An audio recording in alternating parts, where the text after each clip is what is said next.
Hello guys, just a quick video trying to restart my habit of doing the video blog, just recording my thoughts on things, sometimes maybe being able to reuse that stuff.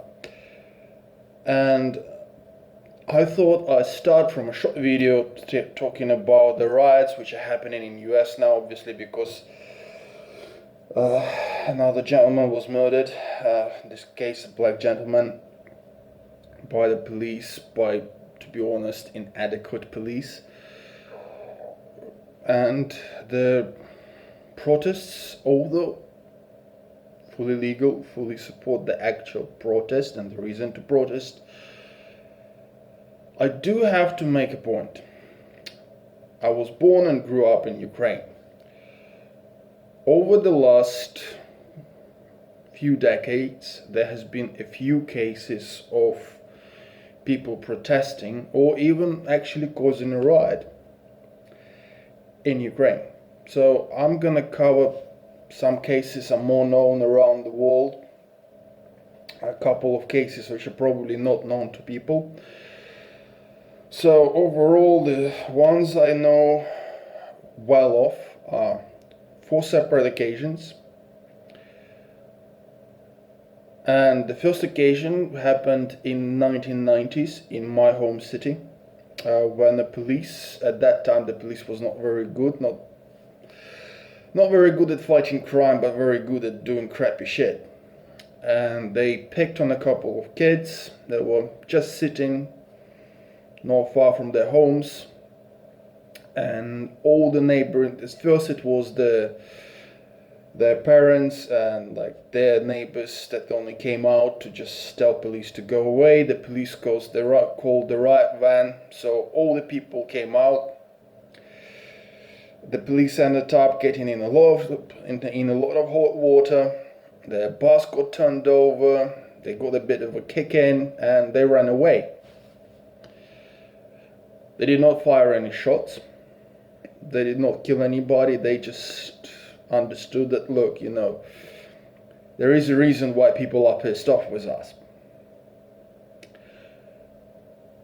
No shops were burnt, no cars were broken, no buildings were broken into, nothing was stolen. It was just something which happened over a space of an hour, and then the police went away and people went over just feeling that they've proved their point. But I'd like to point out once again, nothing was burnt, nothing was broken into, nobody was robbed, nothing was stolen. Then obviously people know about the revolution in 2004 in Ukraine. So again, millions of people coming out to protest. No windows broken, no cars smashed up, no shops burned, nothing stolen. Millions of people go out on the streets to protest, to the point where the government brings in the riot police. They try to disperse them with water cannons and they fail. And yet, nothing burned, no cars are broken, nothing. Everything's intact. Another case which is less known around the world, which has happened in the city of Mykolaiv.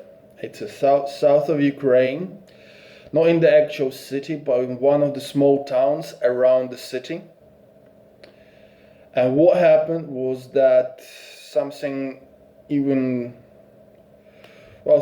way more criminal than complete inadequacy of a police force, which is 2 police officers have actually took a girl from the street, took her to the woods, raped her and left her for dead. She did survive, she managed to make it back to the people. And people came to the police station demanding justice.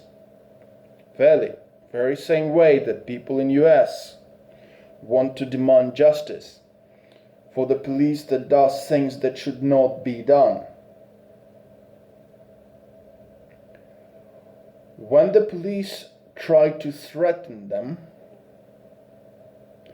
people shot up a police station, made it full of bullet holes. Real bullets, real shotguns, heavy duty fire. The police officers had to give up. They could not fight back. Let me reiterate that no businesses were broken into, no cars were broken, no windows were smashed, nothing was set on fire, nothing was stolen, nobody was robbed or intimidated. Nothing like this has happened. But the police station got full of bullet holes. So this is way beyond the stuff that happens in US now. The police officers had to give up. The people made sure that the criminals were then arrested, properly processed, and put in jail.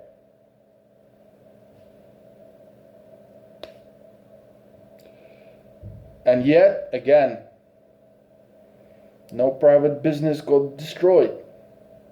Their neighborhood is still intact. Now let me go to the probably more famous revolution in Ukraine, where millions of people again went out on the streets in the end of 2013 and continued fighting with the police that supported the regime at the time, the dictatorship regime, which was turning into a dictatorship. For over 3 months, millions of people in the streets, taking pot shots from shotguns. I mean, at first it was rubber bullets, but then it ended up with over 100 people killed. 3 months of burning tires in the streets. The police stations in some cities were taken over by people.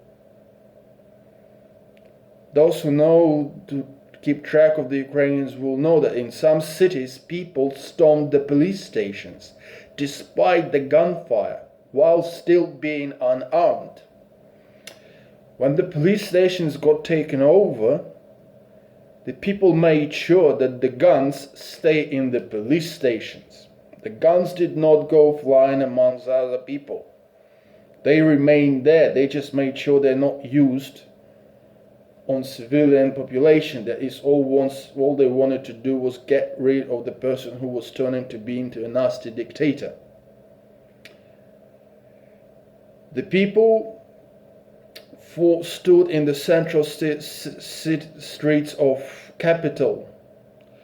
There's plenty of places that could be broken into. No businesses were broken into. Nothing was stolen.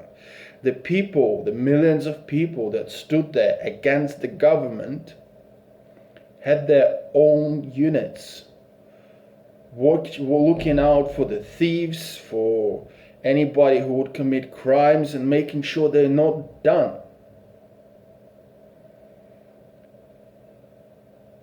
Right? No businesses suffered as a result of their actions. No cars were set on fire. Some tires were set on fire, which were brought by people who were supporting these protests, and they were legally bought. So looking back at the history of fighting against the government in Ukraine, fighting against corrupt police force, against bad apples in police force, at some point of time there was easier to find the good one in Ukrainian police than the bad one, because everybody else was bad and you just look for a good one. But over those 4 times where people actively fought the government, their own environment did not suffer. Their local businesses did not suffer. So as much as I support the reason for people to go up against the police force in their areas in US, for the police force in there is less than adequate and far too gun happy for all normal people to be. I should say that I do not support, and when people go that how great it is to set things on fire, I think they're full of shit.